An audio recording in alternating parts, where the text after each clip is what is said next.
RJD के पूर्व MLC Sunil Kumar Singh की सदस्यता समाप्त कर दी गई। हमने आपको कल खबर दिखाई कि कैसे बिहार विधान परिषद में काफी हंगामा हुआ और उनकी सदस्यता समाप्त की गई। समाप्त करने के बावजूद भी जो सियासी हंगामा है वो थम नहीं रहा है, लेकिन सुनील सिंह इधर सोशल मीडिया पर पहले की तरह फिर से एक्टिव है और उन्होंने कहा है कि हुजूर झुकने का सवाल ही पैदा नहीं होता है, मैं झुकने वाला नहीं हूं, मैं झुकूंगा नहीं, चाहे आपको जो भी सियासी अत्याचार करना है वो कर ले। सुनील सिंह ने अपने एक्स पर लिखा, फेसबुक पे लिखा कि क्या गलती थी इनकी, यानी सुनील सिंह की क्या गलती थी, ये सरकार से पूछा जा रहा है। हाँ, उसमें यह भी जवाब है कि हाँ गलती थी, किसानों को सही दाम पर खाद दिलाना ये गलती थी। उसके अलावा अफसरों का घूस का रेट सदन में जारी कर देना ये भी गलती थी। सोए हुए मुख्यमंत्री को जगाया ये भी गलती थी। लेकिन वो ये कह रहे हैं कि झुकेगा नहीं साहब, यानी पुष्पा राज वाला डायलॉग सियासत में भी है कि वो हुजूर आप कुछ भी कर लीजिए। ये इशारा साफ तौर पर मुख्यमंत्री नीतीश कुमार की तरफ है कि साहब आप चाह रहे हैं कि हम झुक जाएंगे तो हम झुकने वाले नहीं है।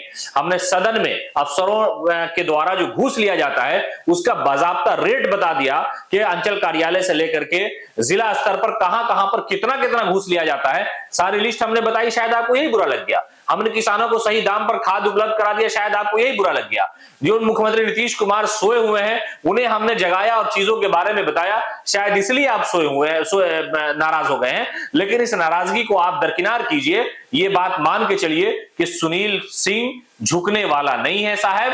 आप अगर ये सोचते हैं कि वो झुक जाएगा तो हम झुकने वाले नहीं हैं। हालांकि इस बात का इरादा पहले से भी वो जाहिर कर रहे थे और कल उन्होंने बाकायदा तौर पर इस बात की घोषणा भी कर दी और लोगों को बताया भी कि देखिए किस तरह से एक अन्य मार्ग में हमारे खिलाफ पटकथा लिखी जा रही थी कि सुनील सिंह को हटा देना है। हाँ ठीक है, हमने सदन में कई तरह की बातें की हैं लेकिन कोई ऐसा काम नहीं किया कि सदस्यता समाप्त कर दी जाए। आरजेडी ने इस पूरे मामले को लेकर के भारी हंगामा किया, बिहार विधान परिषद के अंदर भी बाहर भी, और बाकायदा तौर पर पार्टी ने कहा कि सुनील सिंह के साथ ज्यादती हुई है और लोकतंत्र की ये हत्या जैसा है। हालांकि इस पूरे मामले पर सरकार की तरफ से कोई बहुत बड़ा बयान नहीं आया, लेकिन नीरज कुमार जो जेडीयू के प्रवक्ता है वो ये कहते रहे कि नहीं आपने नियमावली का उल्लंघन किया है, आपने सदन के सबसे बड़े नेता की मिमिक्री की है, इसलिए और आचरण समिति के सामने आप हाजिर नहीं हुए। लेकिन इन सारी दलीलों के बावजूद सुनील सिंह और उनके पार्टी के जो नेता है वो ये कह रहे हैं कि सुनील सिंह झुकने वाले नहीं है और वो लगातार सोशल मीडिया पे लिखते नजर आ रहे हैं कि साहब अगर आप सोचते हैं कि हम झुक जाएंगे तो ये सवाल ही पैदा नहीं होता, सुनील